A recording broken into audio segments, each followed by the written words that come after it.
segundo problema importante para poder hablar el día de hoy dice: en un camino de 9 metros de ancho hay una curva cuyo radio es de 96 metros. ¿Cuánto más alto debe estar el borde externo respecto al interno para que un automóvil pueda transitar por la curva a la rapidez óptima de 40 kilómetros por hora? Para esto primero necesitamos entender el problema.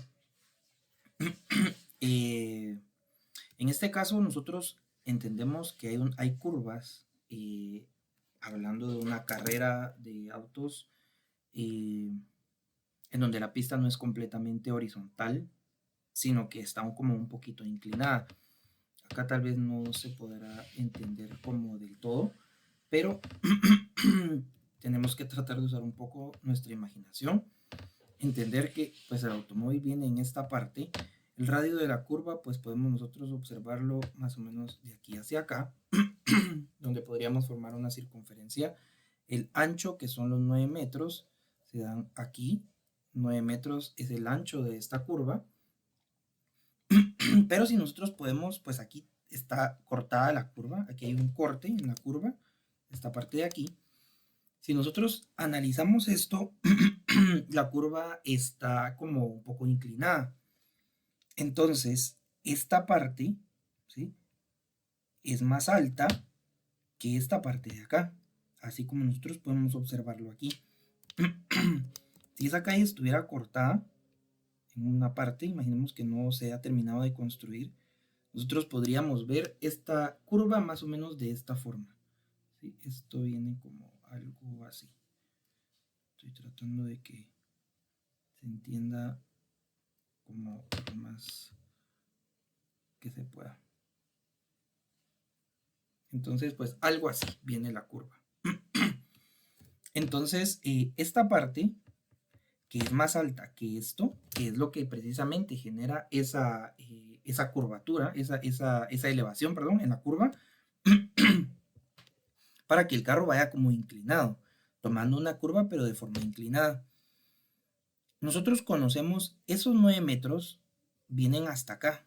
Vemos aquí, pues primero, si podemos observar bien, vemos que aquí se forma un triángulo rectángulo. En esta parte de la carretera, esos 9 metros forman lo que nosotros conocemos en un triángulo rectángulo como la hipotenusa de ese triángulo. A nosotros nos interesa saber esta parte de acá, qué tan alto va a ser en relación a esta otra parte de acá. ¿Cuán más alto es esta parte de acá respecto a esta de acá? Entonces, esta parte de aquí es mi objetivo, conocer cuánto vale esto. Pero nosotros podemos hallar esta parte de acá, este ángulo de inclinación, que es el ángulo de Peralte, que es ese ángulo de Peralte, ¿verdad? Óptimo, que nosotros podemos hallar. Entonces, si tenemos el ángulo y ya conociendo la hipotenusa, con una función trigonométrica puedo encontrar este otro lado del triángulo. Entonces, vamos a verificar esa parte. Entendiendo el problema, nosotros podemos ubicar la información que tenemos. Los 9 metros hasta el momento son el ancho, no le vamos a dar como algún nombre de un dato, es una longitud sencillamente. Tenemos la curva del radio, eso sí, tenemos un radio de 96 metros. Me dice que la rapidez óptima a la que voy a tomar esa curva son 40 kilómetros por hora. 40 kilómetros por hora.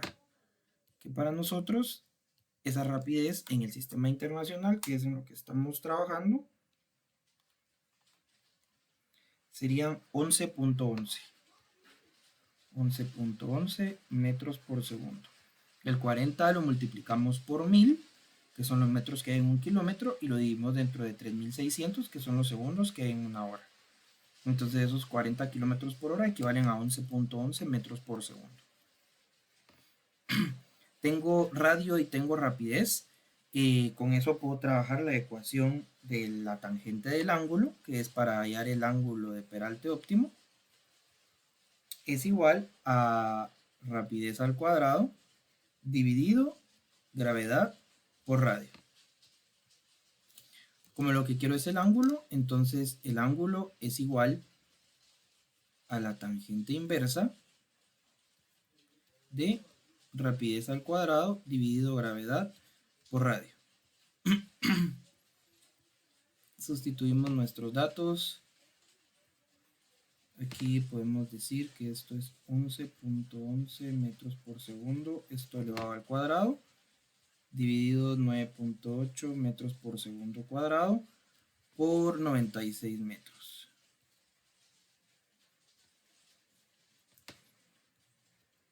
Entonces el ángulo sería,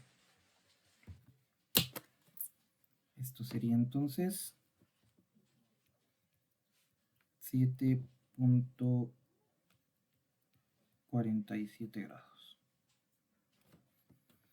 Muy bien, ese es el ángulo de peralte óptimo. Entonces, regresando a esta imagen que teníamos acá de esa curva,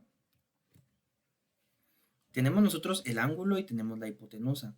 La función trigonométrica que relaciona el cateto opuesto, al ser el que está enfrente al ángulo que nosotros tenemos, este de aquí abajo sería el cateto adyacente, este de aquí es el cateto opuesto, esa es la altura que nosotros queremos. Entonces, la función que relaciona ese cateto opuesto con la hipotenusa es el seno.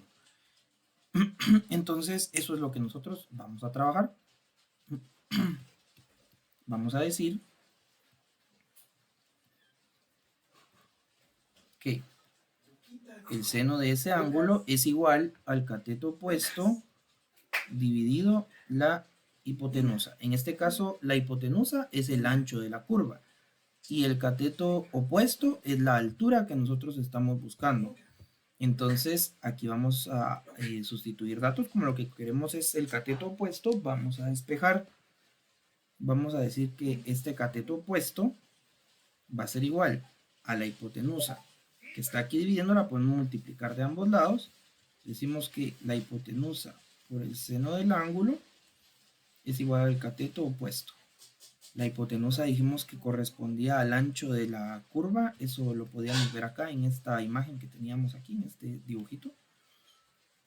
Entonces podemos decir nosotros entonces que los 9 metros, otra vez que son la hipotenusa, por el seno de 7.47 grados, que es el ángulo que acabamos de encontrar, es igual al cateto opuesto. Colocamos esto en nuestra calculadora y esos son 1.17 metros, que es el cateto opuesto. Entonces esa altura que nosotros estamos buscando serían esos 1.17 metros.